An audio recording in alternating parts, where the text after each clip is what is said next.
Our next guest says that while the Pierre Poilievre Conservatives are outperforming every Conservative configuration since Stephen Harper's majority win in 2011, the numbers still suggest the party will fall short during an election. Joining us now is Nik Nanos. He's founder and chief data scientist at Nanos Research. Nik, thanks a lot for joining us. Tell us more about what your recent work is showing about this race. You know, what's interesting, Paul, is that the consolidation of support and votes between the Liberals and the Conservatives is basically squeezing the NDP, squeezing the Bloc, even the People's Party. You know, last election, Paul, they got 5% support. Now they're down to like 1 or 2%. But this two-party race, very similar to the United States, is basically creating a new environment. Like for the Conservatives at 39%, like you mentioned, that's as good as Stephen Harper did when he formed a majority government. Probably explains why Conservative supporters that are going out to rallies and seeing the enthusiasm at Conservative rallies are thinking, we haven't felt this for a while. And, you know, the thing is, it makes sense. Because the thing is at 39%, usually that's enough to form a majority government. But in this world where it's a two-party race, where the Liberals are at 44 and the Conservatives at 39, the seats favor the Liberals right now. That's a fascinating answer, because you have addressed this issue of rally size for the Conservatives. As we all know, the numbers have been very large at some gatherings in Western Canada. And there's a view out there that that if you want to know the outcome of the election on the 28th of this month, perhaps rally size is telling us something that the polls may not be telling us. Now, you seem to be saying the polling numbers do reflect that enthusiasm at the rallies, but not perhaps enough. Yeah, the thing is that those rallies and the enthusiasm at the rallies match the numbers, because they're as good or better than Stephen Harper achieved during his majority win. The problem for the Conservatives is strategic voting, the collapse of the NDP from 16 percentage points now to 9 percentage points, the drop of the Bloc Québécois. The Bloc has dropped about 9 or 10 points in the province of Quebec, and the Liberals are up in the province of Quebec. So it's not what the Conservatives are doing. It is what is happening outside of the Conservative Party that is favoring the Liberals right now when we look at converting popular support into seats in the House of Commons. This is an election with, it seems to me, and I think many others, a very clear and dominant ballot box issue. What does Canada do with respect to its relationships with the United States? How does Canada reconfigure its economy towards a dramatically reduced reliance on the United States?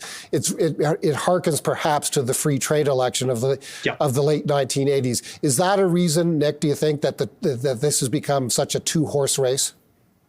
Absolutely. And, you know, the thing is, Paul, you know, what we're seeing at least is Canadians are increasingly focused on Donald Trump and the binational relationship. They're increasingly reporting that that's the key thing that will influence their vote. We also know that that connects to jobs. That connects to the cost of living. That connects to competitiveness and stuff like that. So, you know, think of Donald Trump and the binational relationship as a lightning rod. You know, so when they see, for example, the breaking news about the Honda plant and what might happen to jobs in the automotive industry, they know that is related to Donald Trump, and they know it has a material impact on jobs in the economy in Canada. So, you know, think of, you know, Trump as the uninvited guest that when he says something or something happens in the binational relationship, it basically has an immediate impact. And, you know, I would hazard to say what Canadians are going to want to hear is where the two frontrunners stand on this big issue, because for Canadians, they're not thinking about the parties that they like. They're not thinking about the last 10 years. They're actually thinking about who they want to lead the country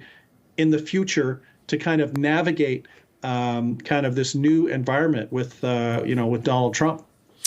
And we're just showing our viewers now a screenshot of the results from the question, who would you prefer as Prime Minister? And it shows Mark Carney gaining popularity. It's impossible to talk about this election campaign without talking about the departure of Justin Trudeau and the victory of Mark Carney as Liberal leader, isn't it? Yeah, absolutely. You know, the thing is when, you know, the weekend before Justin Trudeau stepped down, the Liberals were at 20%. Now they're at 44. They were at 20. The Conservatives were at 47%. So we've seen a reversal of fortunes between the Conservatives and the Liberals. And that started with Justin Trudeau stepping down. It was accelerated by Donald Trump.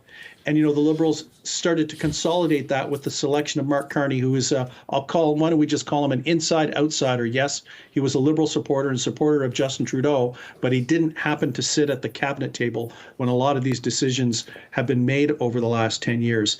But the big question, especially with the French debate, Paul, is how will Mark Carney do in the French debate? His French is not as strong as the other leaders. And the thing is if he makes a mistake in the Quebec, the French debates, that could unravel support for the Liberals in Quebec. That would be a big problem in terms of their ability to wage war in the closing days of the campaign. Interesting. Is the NDP at risk of losing official party status, which I believe is set at 12 seats in the House of Commons? Yeah, like the NDP numbers. We were just saying, Paul, that the Conservative numbers hasn't been this good since 2011. Well, the NDP numbers haven't been this bad since the 2000 election. And, right now, and when we model out the current level of support for the New Democrats, they will struggle to form official party status if this trend continues. And it speaks to Jagmeet Singh and the New Democrats being in the political fight of their life and probably needing to focus on saving the furniture, not running a national campaign, but saving the furniture and trying to hold on to as many of the existing seats that they currently have. Nik Nanos, you are a busy man these days. We appreciate you spending some time with us. That's Nik Nanos, founder and chief data scientist at Nanos Research.